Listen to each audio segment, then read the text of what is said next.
आज हम करने वाले हैं question 30 from chapter 32 of AC Verma.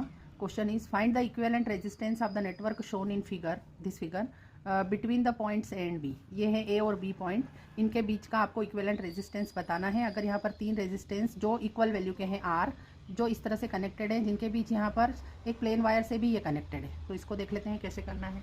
अब ये जो क्वेश्चन 30 है इसको सॉल्व करना है। यहाँ पर ये वाला डायग्राम आपके क्वेश्चन में दिया हुआ है। तो हम यहाँ पर ये जो दो पॉइंट है इनका नाम ए और बी दिया है। यहाँ पर ये बीच वाले जो पॉइंट है इनको हम नाम दे देते हैं सी और डी, ठीक है। और इस रेजिस्टेंस को मैं 1 नाम दे देती हूँ, इसको 2 एंड इसको 3, ठीक है। तो अब 1 रेजिस्टेंस अगर हम ले लेते हैं, इसका हम इक्विवेलेंट सर्किट ड्रॉ करने के लिए क्या करते हैं कि ये जो 1 नंबर का रेजिस्टेंस है, वैल्यू इसकी ऑल्दो आ रही है, तीनों की सेम है, तो ये जो फर्स्ट नंबर का रेजिस्टेंस है इसके एंड पॉइंट्स हैं ए एंड सी, तो ये हमने फर्स्ट नंबर का रेजिस्टेंस ले लिया है। इसके दोनों पॉइंट्स को नाम दे दिया है ए एंड सी, ठीक है। अब हम सेकंड नंबर का रेजिस्टेंस लेते हैं। इसके दोनों पॉइंट क्या हुए, सी एंड डी, तो जिधर सी है ना हम उसी साइड में सी लिखेंगे। और ये सेकंड नंबर का रेजिस्टेंस है, इसका दूसरा एंड पॉइंट क्या है, डी, तो वो डी हम इस साइड लिखेंगे, ठीक है।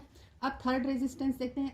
थर्ड रेजिस्टेंस के दोनों एंड पॉइंट के पॉइंट्स का नाम क्या है, डी एंड बी, है ना। तो जिधर डी है उस साइड में हम थर्ड रेजिस्टेंस का पॉइंट का नाम डी ही लिखेंगे, और दूसरा वाला एंड का पॉइंट है बी, ठीक है। तो डी और डी पॉइंट मतलब दोनों पॉइंट सेम है, तो दोनों को कनेक्ट कर दो आप, है ना। और उसके बाद आप यहाँ पर देखो कि ये जो वायर है, ये यहाँ पर ये जो वायर दिख रही है, ये ए और डी को कनेक्ट कर रही है। ए और डी दोनों कनेक्टेड है, तो आप भी ए और डी को कनेक्ट कर दो। ये डी पॉइंट है और ये ए पॉइंट है, इनको कनेक्ट कर दो।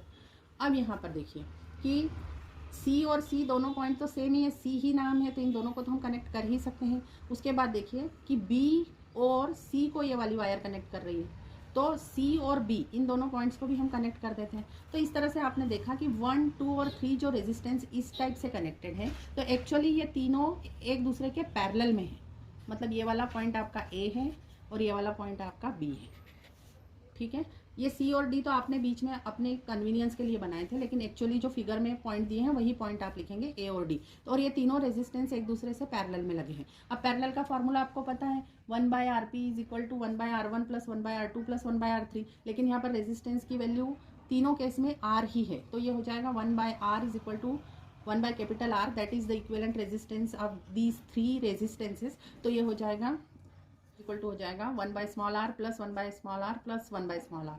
1/r कॉमन ले लेंगे, अंदर बचेगा 1 + 1 + 1 मीन्स 3/r। तो इक्विवेलेंट रेजिस्टेंस आया आपका r = r/3, ठीक है। Thank you for watching the video. If you are liking our videos then please like, subscribe and share the channel fragrance of physics.